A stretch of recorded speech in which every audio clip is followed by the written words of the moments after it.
Pemirsa, kejelasan pembangunan Bandara Bali Utara kembali menjadi sorotan.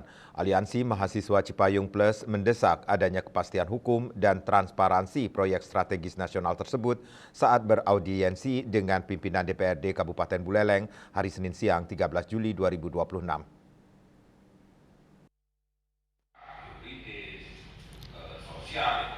Dalam audiensi tersebut, mahasiswa mempertanyakan kepastian pembangunan Bandara Bali Utara yang dinilai mengalami perubahan arah kebijakan sejak pertama kali diwacanakan pada tahun 2009.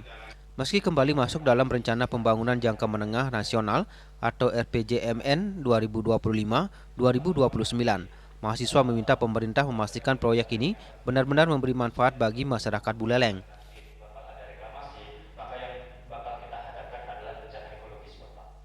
Menanggapi aspirasi tersebut, Ketua DPRD Buleleng Ketut Ngurah Arya menjelaskan pembangunan Bandara Bali Utara telah diakomodasi dalam peraturan daerah RT/RW Provinsi Bali maupun RT/RW Kabupaten Buleleng.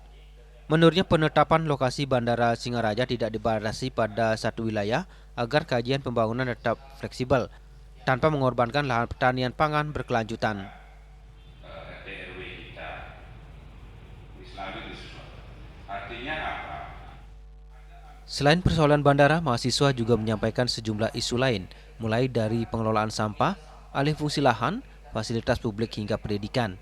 DPRD Buleleng menyatakan akan menindaklanjuti berbagai aspirasi tersebut sebagai bahan pembahasan bersama pemerintah daerah, sehingga kebijakan pembangunan dapat berjalan seimbang antara pertumbuhan ekonomi, perlindungan lingkungan, dan kepentingan masyarakat.